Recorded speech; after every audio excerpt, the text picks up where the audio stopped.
Meet John, a man teetering on the brink, resolute to liberate himself from the chains of alcoholism.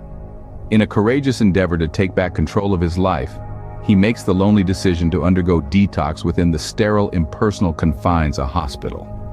As he commences this arduous quest, he finds himself battling more than just his unquenchable craving for alcohol. His body mutinies against him, the withdrawal symptoms emerging as a formidable adversary. Sleep deprivation, like an unyielding persecutor, deprives him of his rest. Illusions, sharp as they are horrifying, manipulate his tired mind.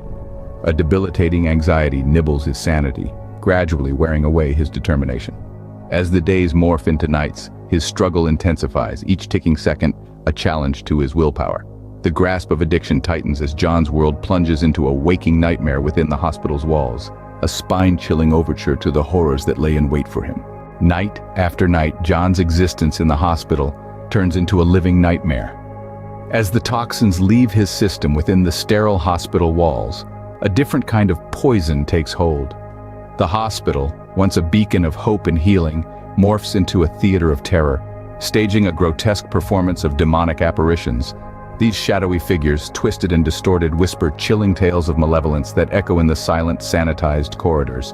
Their words, unintelligible yet insidious, weave a tapestry of fear that wraps around John, pulling him deeper into a pit of despair. His heart pounds in his chest like a relentless metronome, matching the rhythm of his escalating dread. Every corner of his sterile hospital room morphs into a potential hiding place for these terrifying entities. He fights to keep his sanity amidst the constant beeping of medical machines, to convince himself these are just hallucinations, bitter fruits of his detox. But the terror feels too real, too palpable. The line between reality and nightmare blurs as John is plagued by demonic apparitions within the confines of his hospital room. Overwhelmed with fear and in a state of urgency, John reaches out to his friend Emily. His world, once familiar and comforting, had morphed into the cold, sterile environment of a hospital. His mind, once a haven, now a war zone, ravaged by the grotesque specters of illness. His strength, once unflinching, now wavering under the weight of his own. John's desperation reverberates through the clinical quietness, a chilling testament to his battle. His voice, barely a whisper, carries the weight of his suffering, his fear, his desperation. His cry for help, a desperate plea, slices through the haunting silence of the hospital, reaching Emily, his beacon amid the harsh fluorescent lights.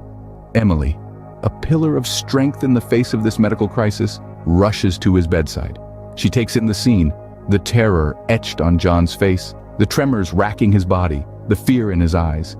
Witnessing the depths of John's torment, she encourages him to stay strong, to fight, to endure, for in the face of the unknown, all one can do is hold on and hope. As John confronts his darkest night of detox in the desolate hospital room, the sinister apparitions corner him. The air grows thick and oppressive, as if the stark hospital walls are closing in on him. He can sense their icy, malicious presence enveloping him, their whispers intensifying. The horrific that have haunted his restless nights now confront him, their monstrous faces carved into the darkness.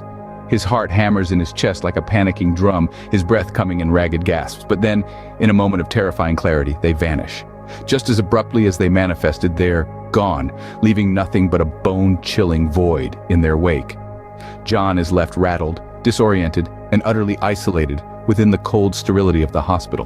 But the night isn't done yet. Emily, his sole beacon of comfort, sanity in this sterile environment, is about to deliver a shocking revelation.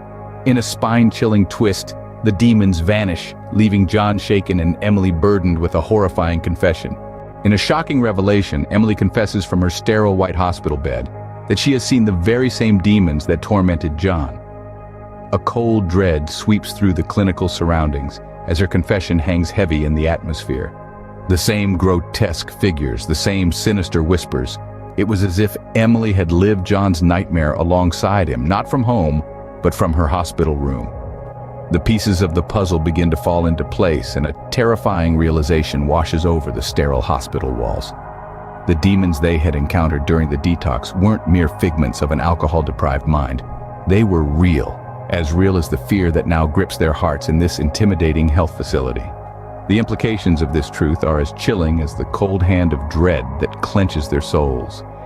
They are left wrestling with the reality that these horrifying entities exist, not just in the shadowy corners of their minds, but in the fluorescent lit world of the hospital around.